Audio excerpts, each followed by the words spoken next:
We are, each of us, the sum total of all our ancestors from the beginning of time. We are the carriers of their passions, love, hate, lust. Sometimes this vast inheritance is a gift, and sometimes a burden. For Daniel Gardner, it is a deadly burden. It all began this afternoon, here, in the office of Timothy Welling, of Gardner and Welling, attorneys at law, a firm that has just been dissolved by death.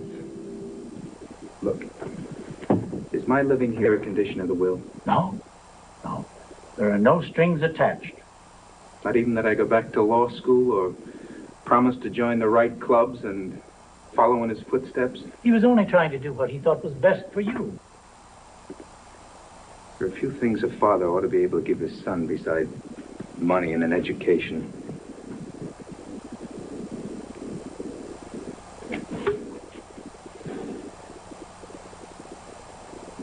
Where did you get this? There were some things from your father's office. I thought you might like to have them.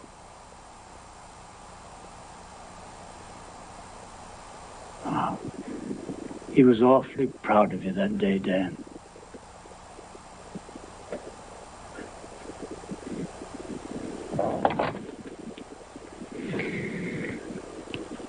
If he knew he was dying, why didn't he send for me? Pride.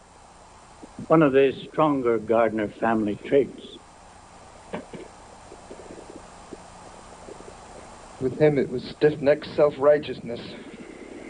Always so correct. Dan, I know that being a father wasn't one of his more successful ventures, but it was the one he cared about most. And worked at least.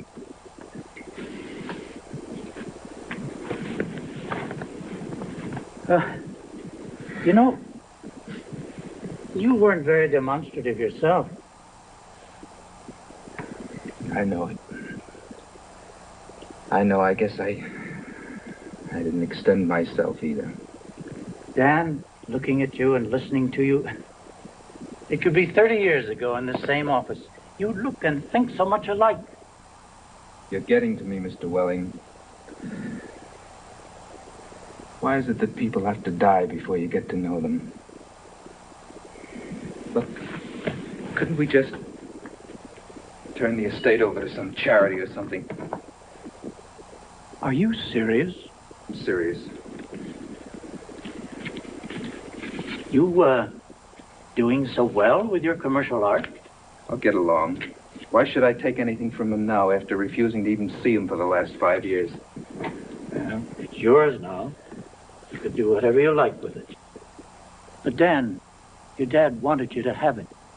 Refusing it would be sort of slapping him in the face again, wouldn't it? I suppose so. Well, want to have a look at some of your property? Most of it's on the north side. Good, solid investments. Apartment houses, hotels. What's this? What does it look like? A burlesque house? That's right. It's been boarded up like that for more than 28 years. 28 years? Why? Your dad's orders. That figures. How did he ever come by such a place to begin with? He bought it as an investment, and he operated it quite successfully for more than a year. My father? You're kidding. No, I told you. And why did he shut it? Why didn't he sell it? I don't know. He just closed it one day without any warning or explanation. And he refused to sell it, rent it, or permit it to be used for any purpose. I don't get it. Why would he deliberately create a white elephant? I've often wondered. I don't get it. I'm fascinated with the idea of my father owning a burlesque house. I'd like to see the place. Do you think you could arrange it? Well, I'll give you the key. The address is on the tab, 527 Elston Way. It's on the south side, isn't it? That's right. Thank you, sir.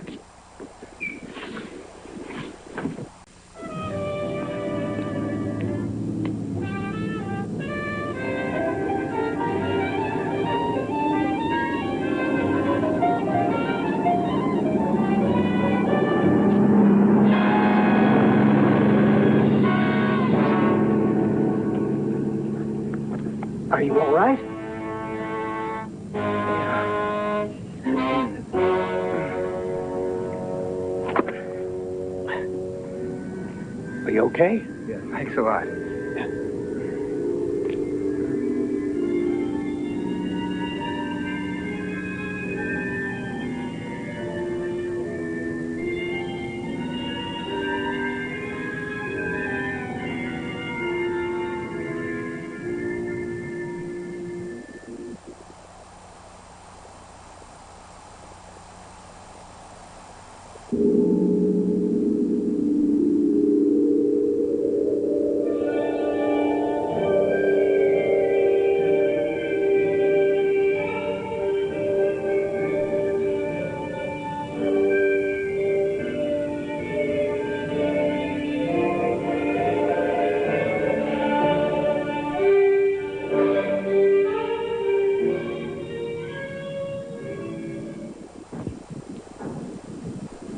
Pretty slow tonight, Mr. Gardner. Is it?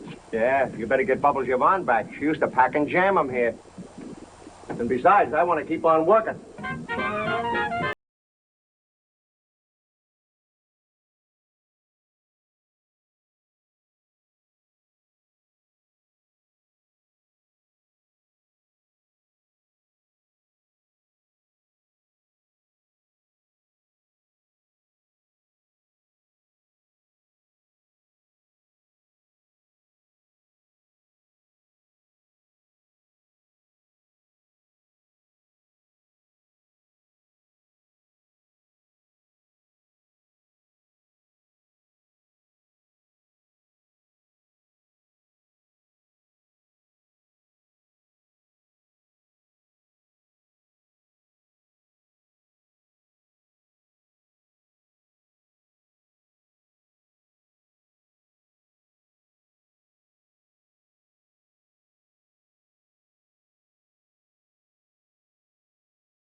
Four bars ahead, all the way through. Oh, did you think it was a fine choreography to begin with?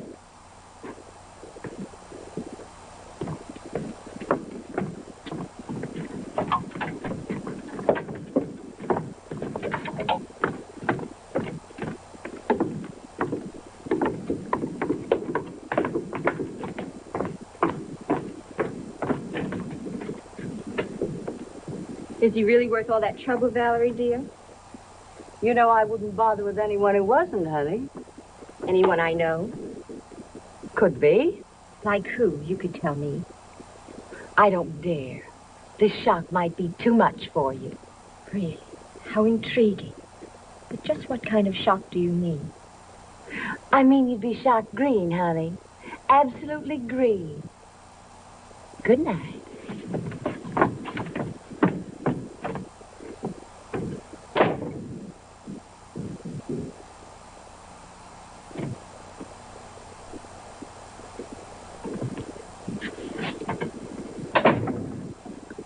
There he is. Have you been hiding, Philip? Waiting for everyone to leave so you could sneak in here like a little boy? I heard you baiting that girl. That wasn't very smart. Oh, don't worry about Josie. She doesn't have enough imagination to think of you.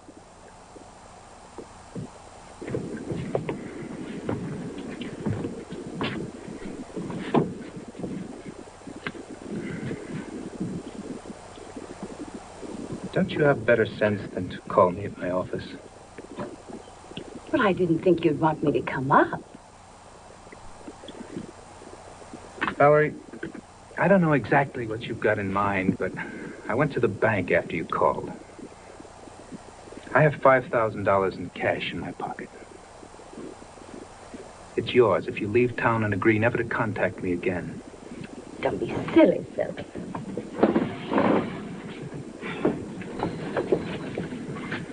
What do you want, Valerie? You know where you're taking me tonight, honey? The Velvet Room. You're out of your mind. We'd be in every column in town by morning. Mm-hmm. Seems like a good way to start things.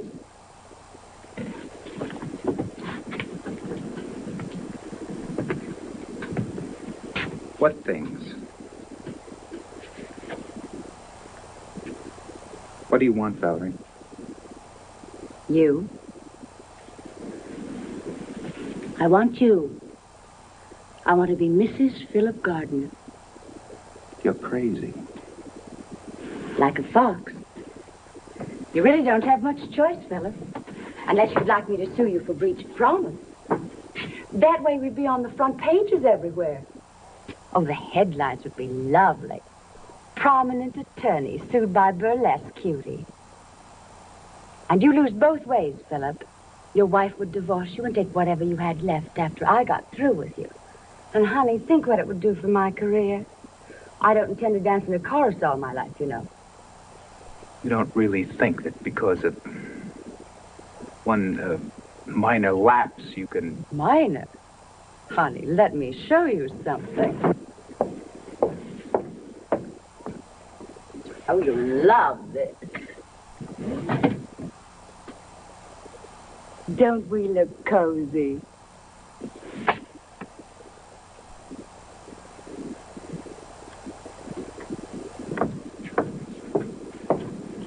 Of course, I still have the negative. I can have hundreds more. How did you get this? Well, a girl has to learn to take care of herself. Do you seriously think I'd divorce Lucille and marry you? Under the circumstances, Philip, I don't see what else you can do. Actually, we ought to get along pretty well once you get used to the idea. We make a good combination, Phil. You're trash. I wouldn't marry you no matter what you had on me. I've racked my brain trying to figure out how you ever appealed to me in the first place. If you want to know the truth, you turn my stomach. You're cheap and common. Cheap and common. You're finished, Mr. Gardner. Through. And for a start, this ought to give your sweet, trusting Lucille something to dream about tonight. I'm going to ruin you, Philip, and I'm going to enjoy every minute of it. You're not going to ruin anyone. You're not going to ruin anyone. Do you hear me? Not a soul. Not a soul.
What's on your mind, buddy?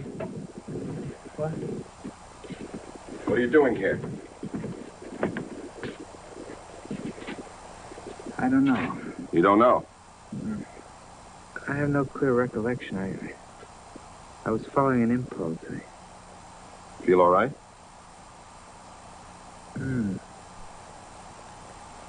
do now.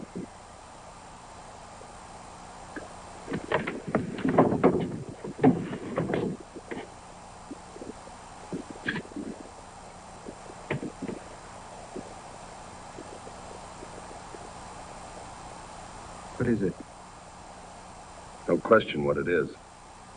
Point is, who was it? Do you mind if I sit down?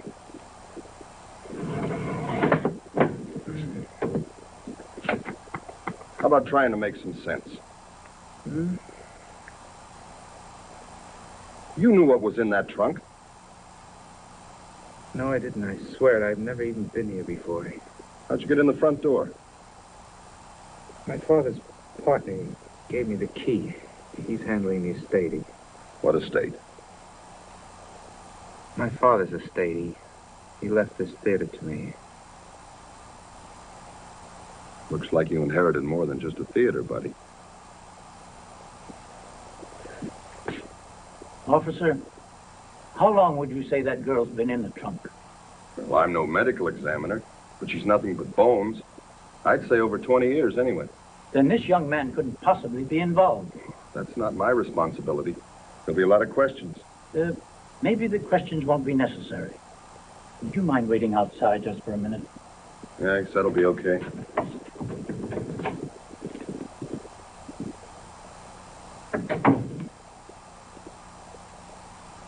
Dan, shortly after your father became seriously ill, he gave me a sealed envelope with instructions to open it only after his death. And only if it appeared that someone was about to be accused of a crime in connection with the theater. Sit down.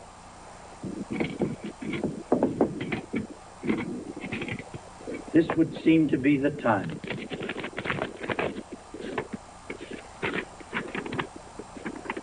It's addressed to me. Dear Timothy, as I write these words, I pray to God they will never be read.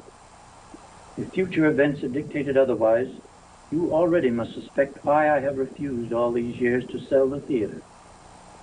The body that has been discovered in the dressing room trunk is that of Valerie McKay, a girl who danced in the chorus of the last performance at the Gaiety Burlesque. I know all about her because I killed her. You killed her? Strange. When I jumped out of the way of that truck, I hit my head and everything went fuzzy. But there was another time.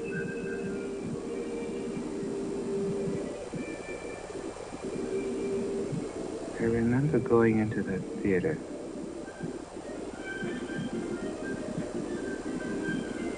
And the girls were dancing on stage. And the music was playing.